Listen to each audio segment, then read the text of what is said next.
아멘. 오늘 하나님께서 저희들에게 주시는 은혜의 말씀은 사도행전 11장 19절부터 26절까지의 말씀입니다. 신약 사도행전 11장 19절부터 26절까지의 말씀입니다.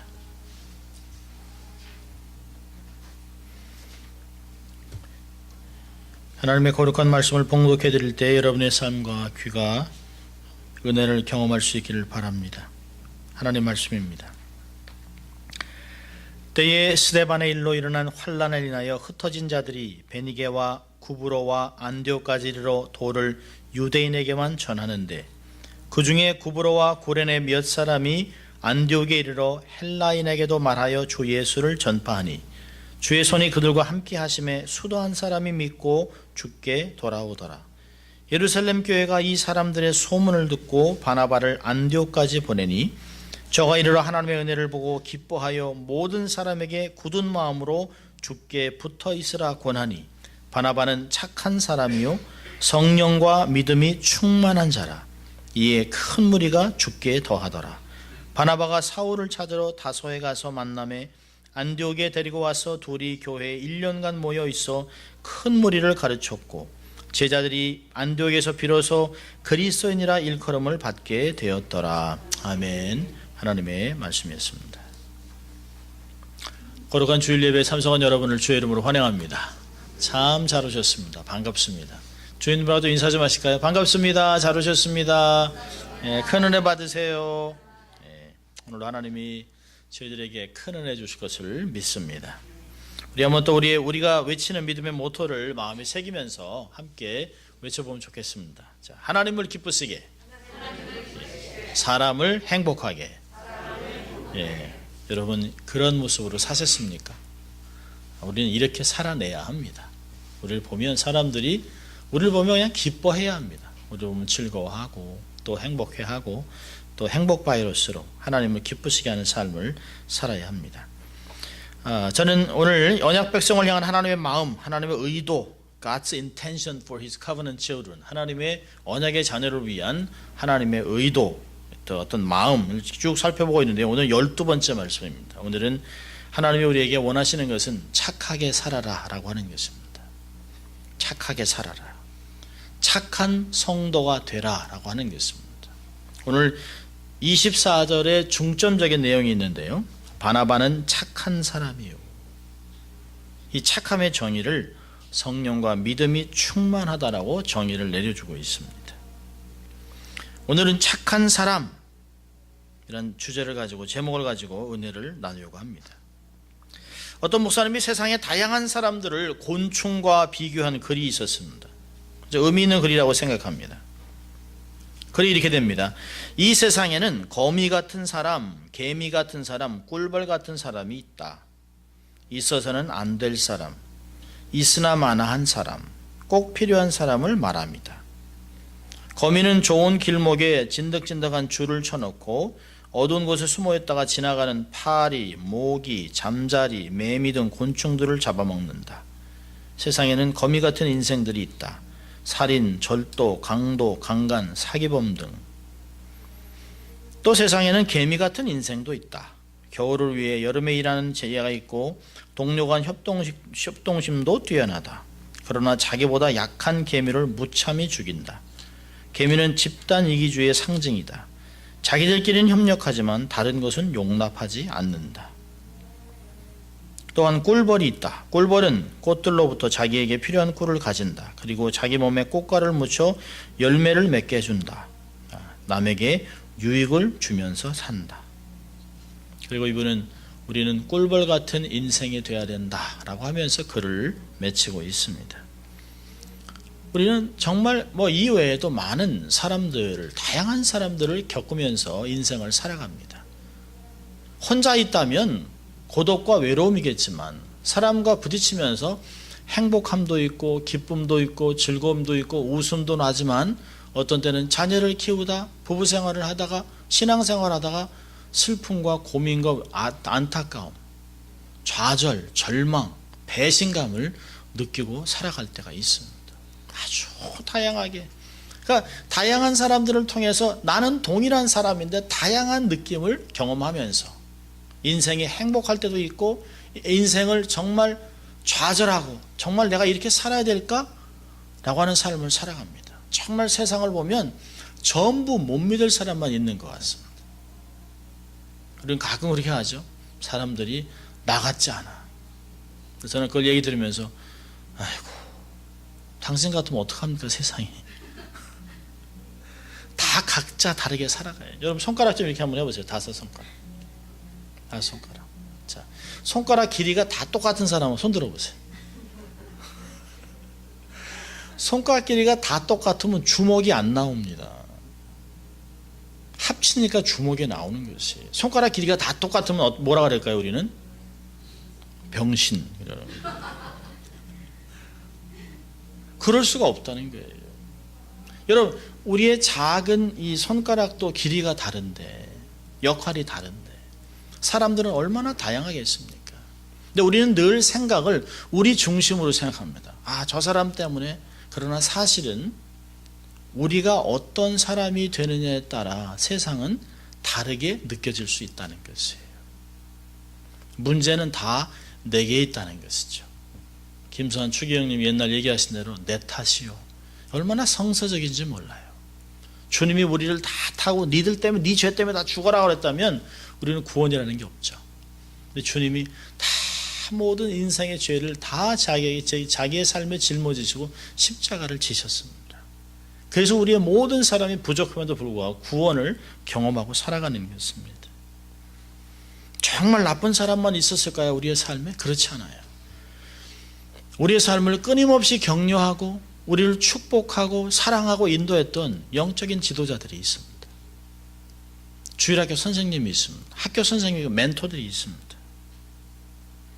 생각만 해도 정말 따뜻했던, 하도 만나고 싶고, 저를 정말 낙심해서 이민 생활하면서 너무 좌절하고 너무 낙심하고 세상에 꽉 막힌 것 같아서 정말 소심하게 살아가는 저를 하나님이 너를 들어 사용할 것이다 라고 끊임없이 저를 격려하셨던 주일학교 목사님이 계셨습니다. 지금은 천국에 가셨지만 그분 때문에 저의 인생이 활짝 펴지는 그런 것들을 경험했습니다. 왜 우리의 삶에 그렇게 좋은 분들이 없겠습니까? 있습니다. 우리의 삶에도 정말 그런 사람이 많았습니다. 착하고 온유하고 무던한 사람들, 변함이 없는 사람, 늘 손해보는 것 같으면서도 그래도 이렇게 끊임없이 퍼주고 나눠주려고 하는 사람들이 주위에 있습니다. 그렇지만 어떤 사람은 내 삶에 치명적인 상처를 기억하기도 싫은 아픔을 남기고 떠난 사람이 있습니다. 그런 사람을 외나무 다리에서 만날까 봐 두렵습니다. 어떤 분은 그래요. 꿈속에도 나올까 두렵다.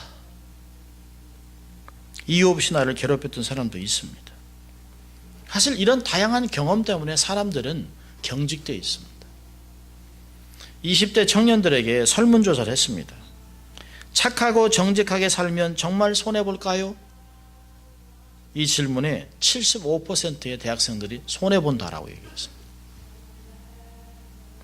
착하고 정직하게 살다가는 손해보는 정도가 아니라 오히려 당한다 이렇게 얘기했습니다. 어떤 학생은 이렇게 얘기했습니다. 남을 도와줬다가 되레 누명 쓰여서 고생했다. 또요, 어떤 할아버지를 도와주려고 하다가 어떤 노인네를 도와주려고 하다가 붙잡혀갈 뻔했다는 거예요. 너무 착하게만 살면 착한 걸 이용해 먹는 사람이 있다. 가족도 나를 함부로 취급한다. 사회는 더 당연하다. 심하다. 착하게 살면 만만하게 보고 무시당하고 그래서 나쁘게 사는 건 아니지만 나는 적당히 살아가겠다. 이게 젊은이들의 생각입니다. 근데 이런 생각이 사회에 만연하다 보니까 당하지 않으려고 적당히 독하게 살아가는 사람들이 많습니다. 다른 사람의 프라이버시에 관여하지 않습니다. 괜히 꼈다가 당한다. 그들의 아픔, 어려운 점을 나몰라라고 지나칩니다. 무관심으로 살아갑니다. 괜히 끼어들면 시간, 물질, 에너지, 낭비, 귀찮아지고 나나 잘 살아야지 지금 이런 개인주의가 팽배합니다. 오히려 한국이 미국보다 더 개인주의가 강한 상태입니다. 여러분 요즘 젊은이들 보세요. 얼마나 똑똑한지 몰라요. 똑똑 소리가 나면 똑똑 소리가 나요. 영악합니다. 자기 관리 철저합니다. 근데 왠지 차갑습니다. 왠지 착하고 선한 모습은 발견하기가 어렵습니다. 순수함이 없습니다. 손해보지 않습니다. 개인주의가 얼마나 발달했는지 몰라요.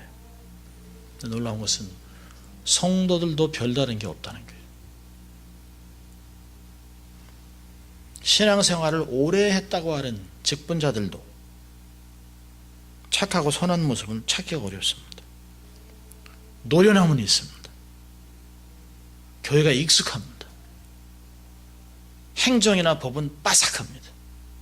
인생 경륜이 있기 때문에 환합니다. 그런데 철갑으로 인생을 두르고 있습니다.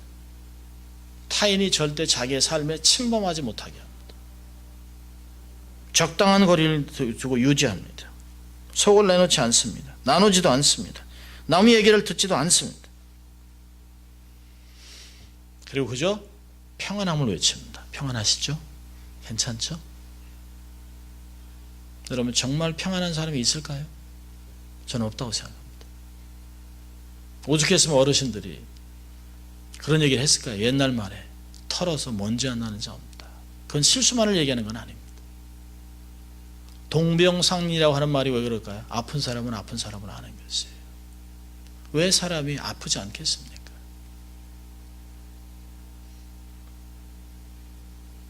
저는 목사 안수를 받고 목회를 20년을 넘게 했습니다. 그러면서 제가 정말 추구하는 목회는 착한 사람들과 하나님의 영광을 위해서 삶을 나누고 싶은 것이에요. 정말 착한 공동체를 만들어 보고 싶은 것이에요. 비전 공동체 좋은 것입니다. 선교 공동체 좋은 것입니다. 예배 공동체 당연히 그래야 되는 것이죠. 그러나 예배 선교 봉사로 똘똘 뭉쳤는데 착함이 없다면, 노련한데 다른 외부 사람이 들어올 틈이 없다면 저는 그건 교회가 아니라고 생각합니다. 목회는 사이즈가 아닙니다. 숫자가 아닙니다. 목회는 질입니다.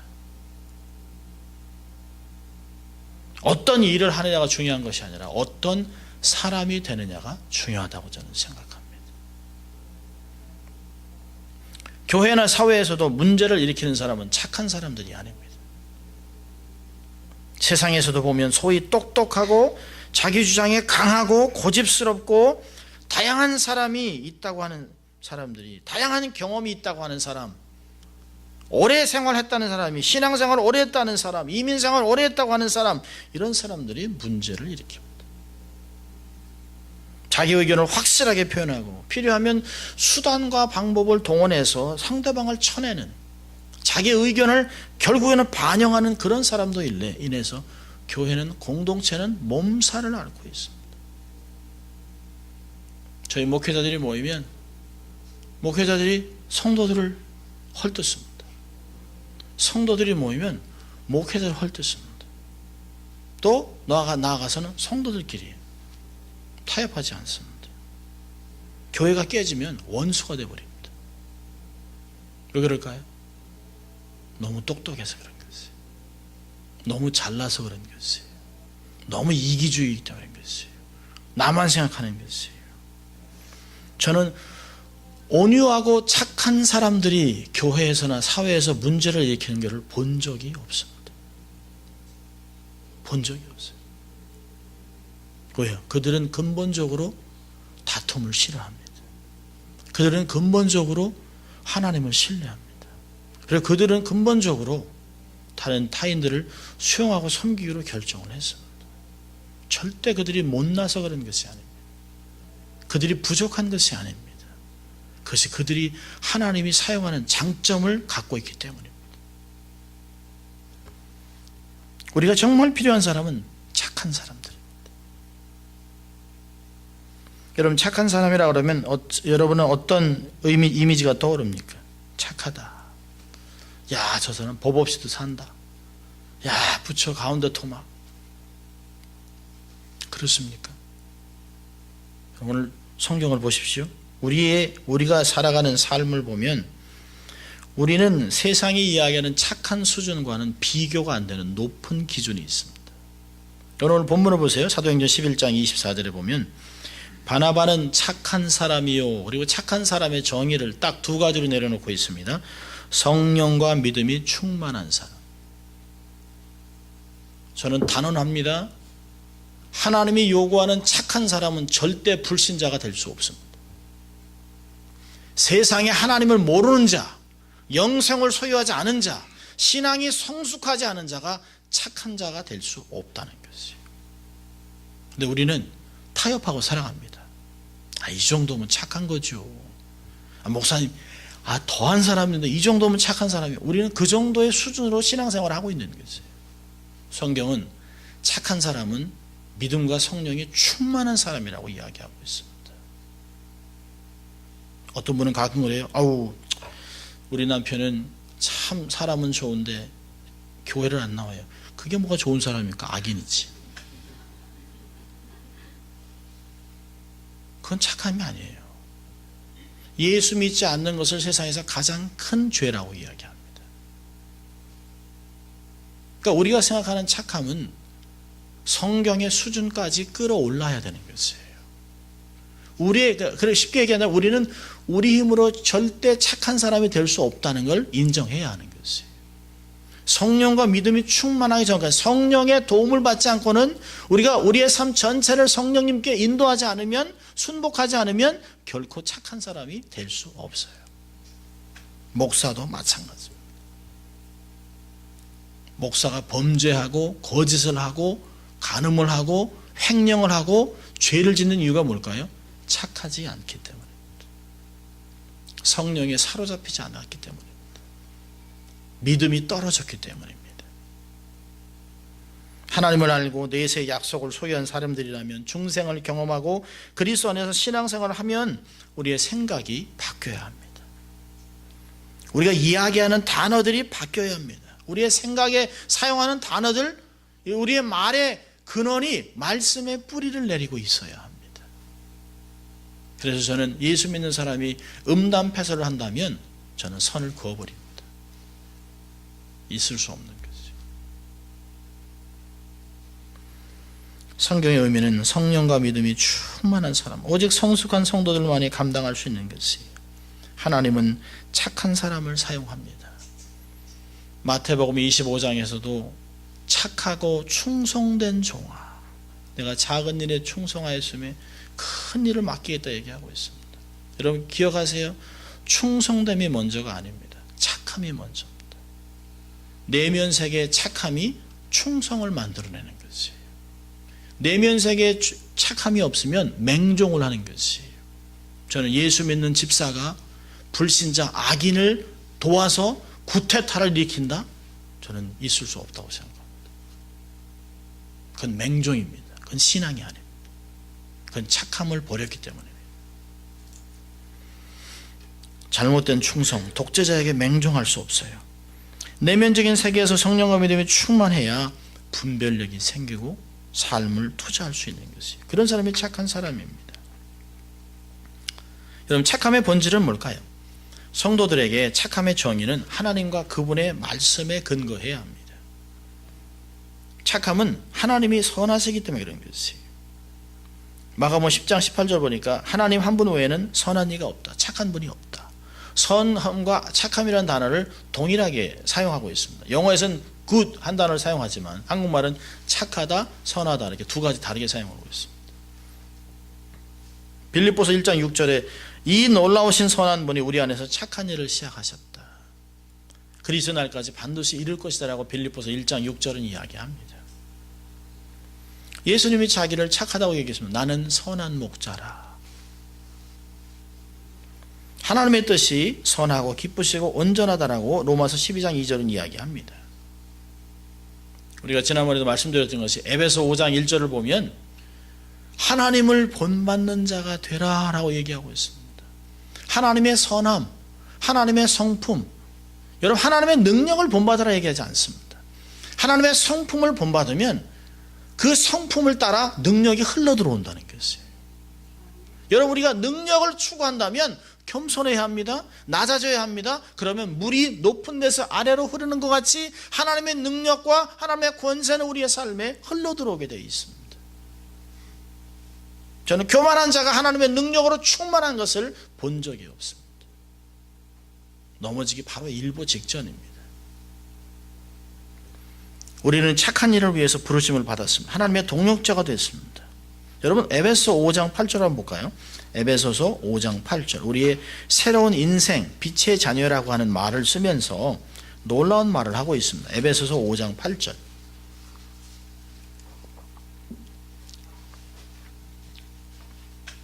전에는, 이제는 이라고 하는 다른 말들을 많이 사용합니다. 에베소 5장 8절 9절. 자, 찾으셨습니까? 우리 함께 같이 읽습니다. 너희가 전에는 어둠이더니 이제는 주 안에서 빛이라. 빛의 자녀들처럼 행하라. 빛의 열매는 모든 착함과 의로움과 진실함에 있느니라. 그렇죠? 빛의 열매는 능력과 권세 이런 것이 아니에요. 성품입니다. 성품. 하나님의 자녀의 특징은 능력이 아닙니다. 능력은 따라오는 것이에요. 성품으로 사람들과 컨택이 되는 것이에요. 왠지 세상 사람들이 하나님의 사람을 만나면 착하고 거룩하고 정직하고 진실함 때문에 자기들이 수치감을 느끼는 거예요. 자기들이 존경하고 배우고 싶은 것이에요. 그들의 삶이 너무 정직하기 때문에. 여러분, 빛의 열매의 가장 첫 번째가 뭡니까? 착함입니다. 착함. 모든 착함. 그래서 데살로니가전서 5장 22절에 사도 바울은 악은 모양이라도 버려라. 흉내내지 말라는. 왜요? 악은 하나님께 속한 것이 아니에요. 싸움도 선한 싸움을 하라고 디모데후서 4장은 이야기합니다. 나는 선한 싸움을 싸우고 믿음을 지키고 달려갈 길을 다 지켰으므로 이제 재판장 대신 하나님이 내게 주실 면류관이 있다라고 얘기하고 있습니다. 우리는 육신의 정욕적인 싸움이나 어떤 복수나 이런 잘못된 악한 싸움을 피해야 합니다. 악한과 거짓은 사단의 본질입니다. 사단은 거짓의 압입니다. 여러분, 디모데후서 3장 13절을 보면 악한 사람들과 속이는 자들은 점점 더 악해질 것이라는 것이에요. 보세요. 세상을 이제 살아와 주님이 가까이 오신 날이 점점 가까워지면 악한 자는 점점 극도로 악해집니다. 보코하람, 아이시스, 이슬람 스테이트, 그거 보세요. 악한 자는 끝까지 악해져요. 사람을 잔인하게 죽입니다. 그런데요, 선한 사람은 점점 선해집니다. 왜요? 주가 오시는 날이 가까웠기 때문에 깨끗한 신부로 자기의 삶을 단장합니다. 그러면서 점점 세상의 것들을 포기합니다. 내려놓습니다. 자, 오늘 본문으로 다시 돌아갑니다. 사도행전 11장 19절부터 26절을 보면 24절에 바나바는 착한 사람이라 성령과 믿음에 충만한 자라 이에 큰 무리가 죽게 더했다 라고 하는 이유를 5가지를 이야기합니다. 착함의 요소입니다. 착함의 요소. 바나바를 통해서 보는 착함의 요소 5가지를 살펴보려고 합니다. 성경에서 착한 사람이라 인정받은 바나바의 삶을 통해 착함의 요소를 봅니다. 첫째로 22절을 보면 공동체에서 인정을 받은 사람입니다. 여러분, 이 배경이 어떤 일입니까? 배경은 때에 스데바나 일로 일어난 환란에 인해서 사람들이 막 흩어졌습니다. 11장 19절에 때라고 하는 말은 10년이 지난 것이에요. 스데반의 그 핍박 때문에 사람들이 북쪽으로 계속 ht어졌습니다. 그러면서 유대인들에게만 계속 그 복음을 전하고 메시아를 사모하고 있었던 억압된 핍박받는 유대인들에게 메시아를 얘기합니다. 메시아가 오셨다. 그리고 그분이 예수님이시다. 그리고 부활 승천하셨다. 다시 오실 것이라고 얘기합니다. 계속 유대에게만 얘기하다가 이 사람들이 굽으로 안디옥에 이르러서 22절에 보니까 헬라 사람에게도 드디어 평신도들이 복음을 전했습니다. 여러분, 여기서 중요한 가르침은 원래 초대교회부터 교회의 주도적인 사역은 평신도들이 했습니다. 그런데 중세시대에 교육자들이 이걸 뒤집어 엎었습니다. 여러분, 초대교회 역사는 목회자들이 말씀을 전하고 사도들이 말씀을 전하고 모든 사역들은 평신도들이 사역을 하는 것이에요. 복음을 증거하고 교회를 세워가고 이런 모든 주도적인 사역은 일반 성도들이 부르셔야 합니다. 저는 코치 같은 사람이에요. 코치. 목회자는 코치 같은 사람. 일반 성도들로 인해서 주 예수를 전했습니다. 이것은 복음을 증거했다는 게 아니라 다니면서 개인적으로 삶의 컨택을 통해서 이렇게 얘기를 나눈 거예요. 친구들을 통해서, 직업을 통해서 계속 핍박을 통해 돌아다니면서 만나는 사람에게 예수님 혹시 그 메시아에 대해서 들어보셨습니까? 그러면서 예수님을 증거한 거죠. 그런데 사람들이 하나님의 능력이 나타나고 또 성령의 능력으로 사람들이 그걸 듣고 믿음으로 반응하기 시작했어요. 그래서 많은 사람이 죽게 들어온다는 이야기를 듣고 22절에 예루살렘 교회에서 한 사람을 택합니다. 누가 갈 것인가? 그런데 그 도 출신, 그러니까 쉽게 얘기하면 바나바는 2세입니다. 그 길리게라고 하는 그 성에 있었던 사람이에요. 자라서 헬라어도 유능한 사람입니다. 그래서 가장 유능하고 믿을 만한 신뢰할 수 있는 사람 한 사람을 택했는데 그 사람이 바나바라는 것이에요. 여러분, 착한 사람이 요즘 뭘까요? 아무것도 없는 무능력한 사람이 아닙니다. 성경에게는 착한 사람은 공동체에서 인정을 받는 사람이에요. 유능한 사람이에요. 이 유능함은 뭘까요? 언행이 일치하는 사람입니다. 여러분, 말쟁이는 조심하십시오. 말만 하는 사람은 믿을 수 없어요. 행위로 나와야 돼요. 여러분, 말하는 게 더 어렵습니까? 행하는 게 더 어렵습니까?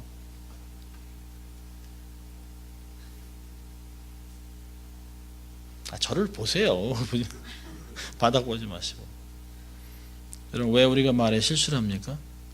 말하는 게 쉽다고 생각하기 때문에 말을 쉽게 하는 것이에요. 여러분, 말하는 건 어려운 것이에요. 왜요? 책임을 져야 되기 때문에. 말하기까지가 어려운 것이지 행하는 것은 말 한 대로만 하면 되는 것이에요. 생각을 바꾸셔야 합니다. 왜 우리가 말에 실수가 많고 말이 많을까요? 그냥 쉽게 하는 거예요.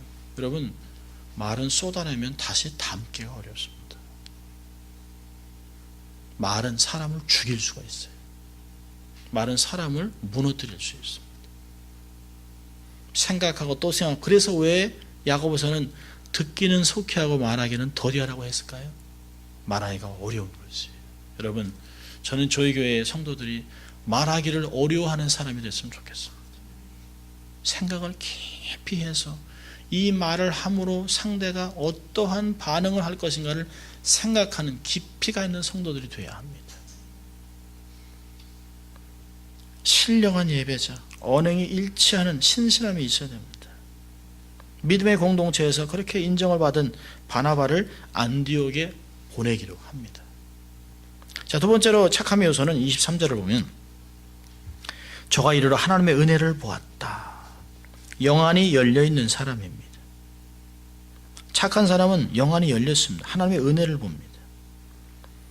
가정과 타인과 교회의 장점과 하나님의 계획을 볼 줄 아는 사람이에요.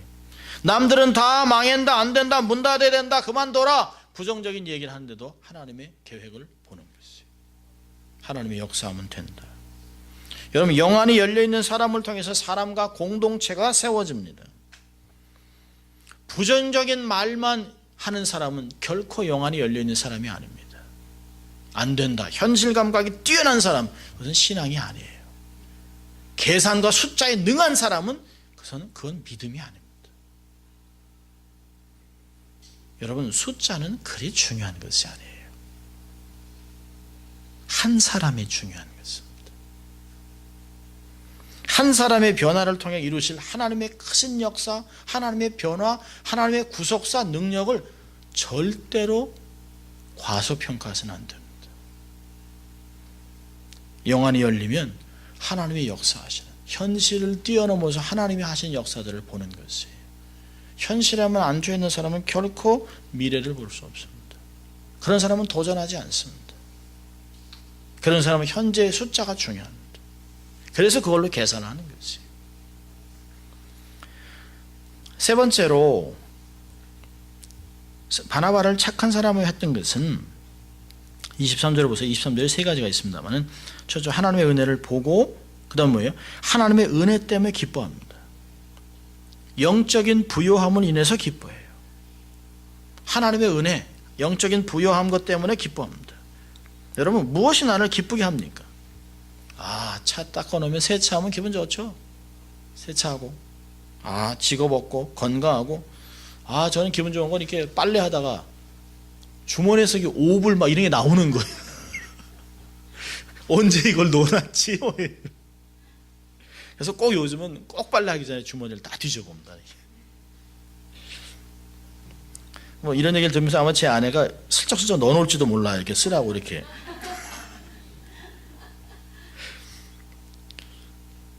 여러분, 가시적인 것이 아닌 하나님의 것에 의해서 기뻐해야 합니다. 한 번 흔들리면 없어지는 세상 것, 한시적인 것 집착하지 마세요.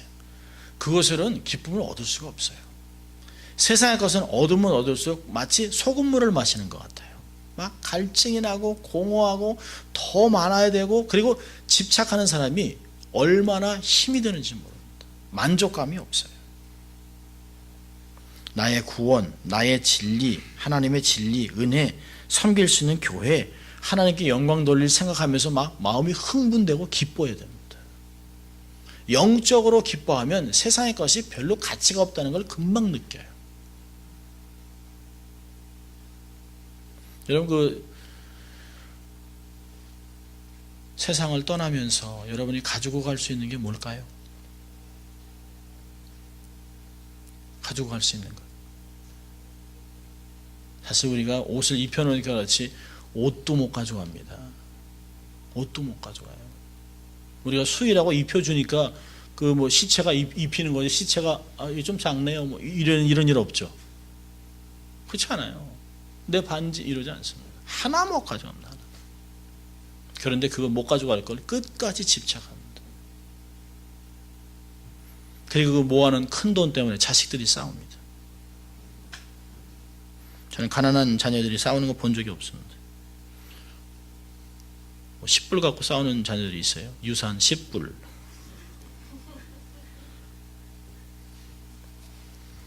영적인 부여, 자녀들에게 이런 것을 남기세요. 영적인 것을 보고, 하나님의 은혜가 있구나, 정말 기쁘다, 우리 교회 너무너무 좋다, 그래야죠. 빈자리는 너무 많아, 우리 너무 힘들어, 그러지 마세요. 하나님이 우리를 통해서 행하실, 하나님이 역사하신 그걸 보고 기뻐하세요. 섬길 수 있는 교회에 있다? 이건 너무너무 행복한 것이에요. 너무너무 행복한 것이에요. 자, 네 번째로는요, 23절에 보니까 이 착한 사람의 특징은 굳은 마음으로 주께 붙어 있으라 권면하는 사람, 격려하는 사람입니다. 격려하는 사람. 하나님의 것을 보고 격려합니다. 굳은 마음으로 주께 붙어 있으라. 타인을 깎아내리고 비난하지 마십시오.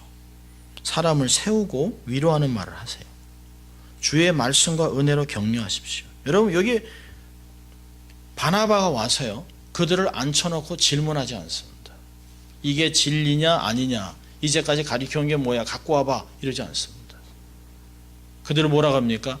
주의 은혜가 있는 걸 보고 기뻐하면서 잘하셨습니다. 여러분들이 다 이루셨군요. 하나님의 역사를 어떻게 이렇게 잘하셨습니까? 격려했습니다. 위로했습니다. 여러분, 사람은 가르친 티칭으로 사람이 변하지 않습니다. 여러분, 지적해보세요. 자녀를 계속 지적해보세요. 그러면 아주 쫌생이가 됩니다. 사람들을, 목회자도 성도를 계속 지적하고 찌르고 이렇게 하면 성도들이 견디질 못해요. 위로하고 격려하고 그들을 사랑해주고 품어주고 하는 것이 사람을 변화시키는 것입니다. 신앙을 격려하세요. 감동을 주세요. 섬김을 격려하세요. 믿음을 주세요. 잘하셨습니다. 감사합니다. 고맙습니다.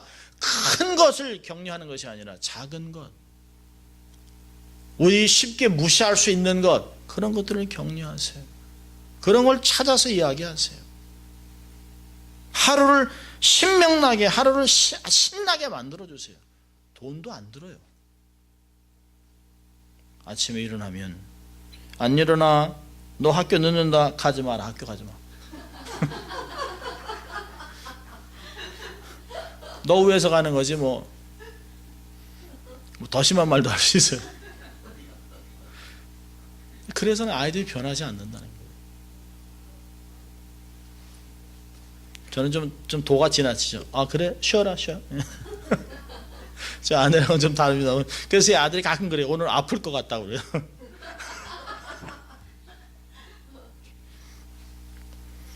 야, 그래도 학교 가서 너의 이 멋진 모습을 좀 드러내라. 선생들을 감동시켜줘라. 뭐 이렇게 얘기를 합니다. 힘들죠. 여러분, 사람을 지적하는 건 아주 쉬워요. 사람들이 이렇게 딱 보면 그 어떤 분은 자기는 은사가 있답니다. 사람을 딱 보면 이게 매치가 안 되는 게 금방 눈에 딱 들어온다는 거예요. 이렇게. 아, 머리가 이상하다. 뭐 스카프가 좀 안 맞는 건데 신발은 저게 뭐야. 여러분, 그건 은사가 아니에요. 은사는 사람을 세우는 거예요. 사람을 세우는 거예요. 격려하세요. 작은 것 가지고 아, 정말 멋지시네요. 아, 너무너무 좋으세요. 참 잘하셨어요. 감사합니다. 그런 얘기를 많이 해주세요. 우리 안기주 집사님이 잘하시잖아요.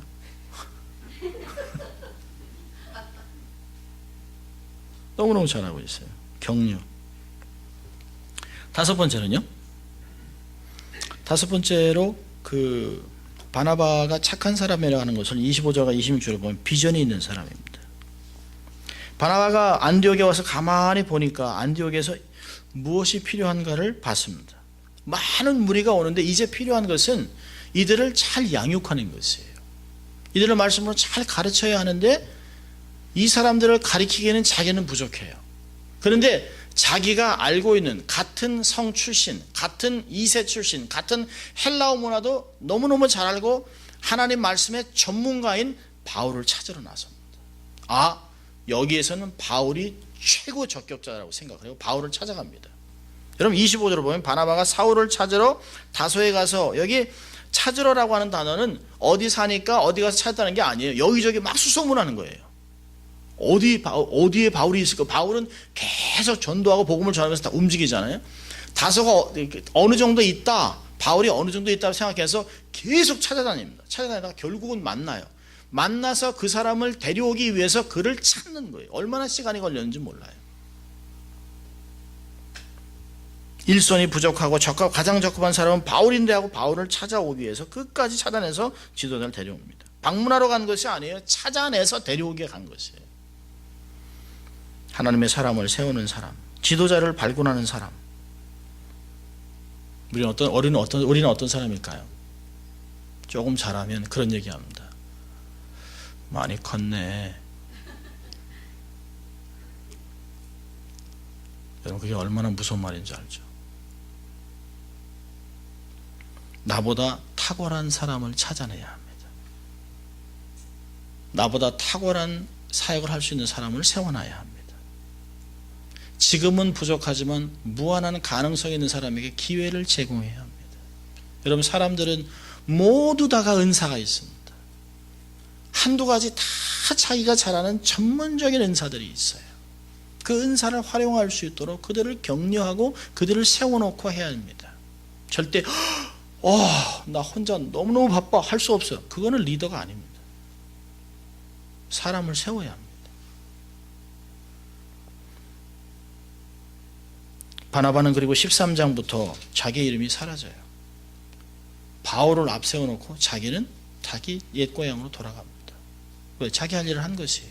사람을 세워놓고 사람을 인정해놓고 그 자리에서 탁월한 사역을 할 수 있도록 하고 자기는 살아 없어집니다. 요즘 재밌는 말 있잖아요. 박수 칠 때 내려와라. 오죽했으면 그런 얘기를 했겠습니까? 여러분, 박수 칠 때 내려오기 전보다 더 중요한 건 뭐죠? 온전한 사람을, 다음 세대를 준비하고 세우라는 거예요. 제 마음에 가장 아픈 뭐냐면 우리 교회에 교육부가 없다는 거예요. 그게 저에게 가장 아픕니다. 비전이 있는, 다음 세대를 향한 비전이 있는 사람들을 세우는 것이, 우리 자녀들, 샘, 자시, 디모데, 우리 아이들 다 이렇게 좀 말씀으로 정말 잘 양육하는 그런 리더가 우리에겐 필요합니다. 여러분, 바나바는 착한 사람이요 성령과 믿음이 충만한 자라 이에 큰 무리가 죽게 더했다라고 얘기하고 있습니다. 한 사람으로 인해 큰 무리가 죽게 더했습니다. 하나님은 여러 사람을 찾고 있는 것이 아닙니다. 여러분, 예레미야 5장 1절을 갑니다. 예레미야 5장 1절. 구약 이사야 다음 예레미야. 예레미야서 5장 1절.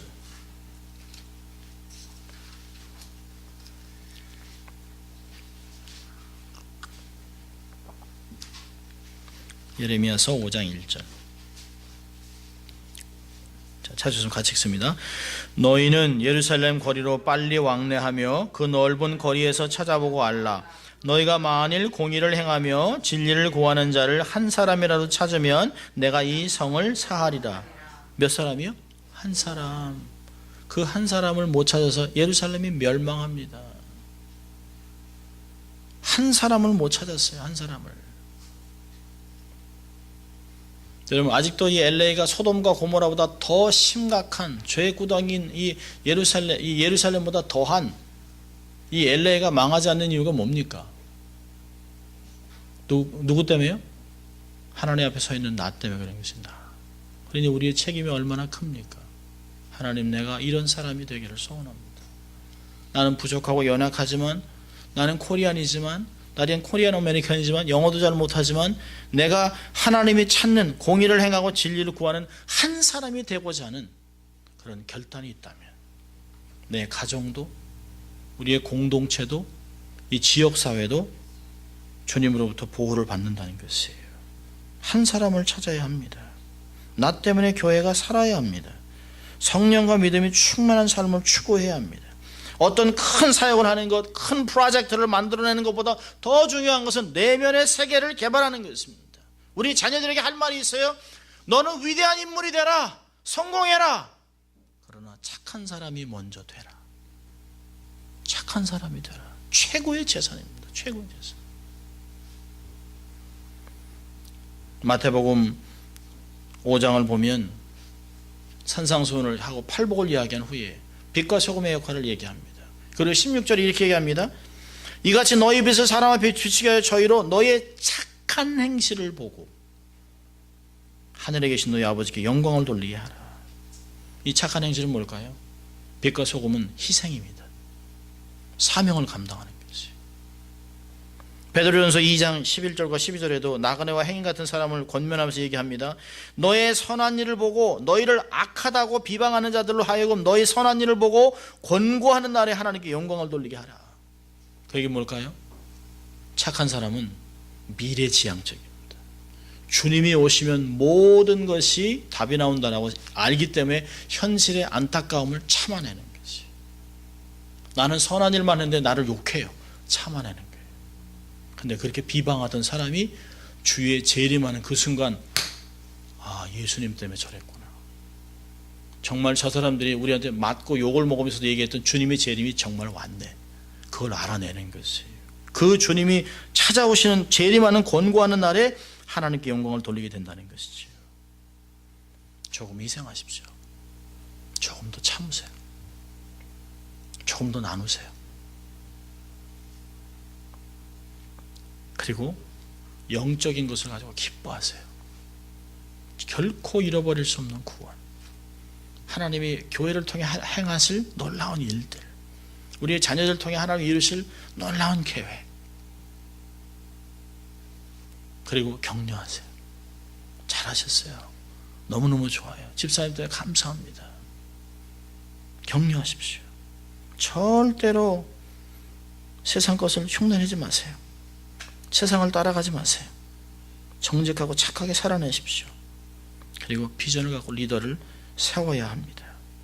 바나바는 착한 사람이요 성령과 믿음이 충만한 자라. 이에 큰 무리가 죽게 더하더라. 자, 여러분 24절을 한번 우리가 읽는데요, 바나바를 빼고 자기 이름을 놓고 한번 읽어보세요. 자기 이름을 놓으세요. 그러니까 세 자라 참 좋죠. 바나바, 송상현, 함, 에스더 이렇게 해서 두세요. 자, 우리 자기 이름을 한번 넣고요, 같이 읽습니다. 시작. 송상현은 착한 사람이요 성령과 믿음이 충만한 자라. 이에 큰 무리가 죽게 더하라. 아, 믿음을 하세요. 민망하고 나는 이런 사람이 아니다 이러지 마시고, 자, 자기 이름을 넣고 다시 한번 시작. 송상현은 착한 사람이요 성령과 믿음이 충만한 자라. 이에 큰 무리가 죽게 더하더라. 아멘입니까 여러분?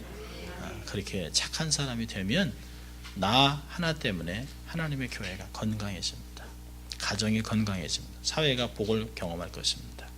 그렇게 사시기를, 한 주간도 착한 사람이 되어 살아가는 여러분 되시길 주의 이름으로 축원합니다. 기도하겠습니다. 하나님 아버지 감사합니다. 오늘도 저희를 부르셔서 어떠한 삶을 살아가야 될지 하나님의 의도를 깨닫게 하신 주님 감사합니다. 참 세상이 악하고 정말 말세라고 하는 이때에, 악인들이 하나님 횡행하는 이때에 정말 착한 사람이 되어 주의 사람들을 위로하고 격려하고 하나님의 복음을 증거하는, 주의 재림을 증거하는 저희들 될 수 있도록 도와주셔서 우리 때문에 우리의 가정이, 교회가, 이 지역 사회가 복을 받는 놀라운 것을 경험할 수 있도록 축복하여 주시옵소서. 감사하고 예수님 이름으로 기도합니다. 아멘.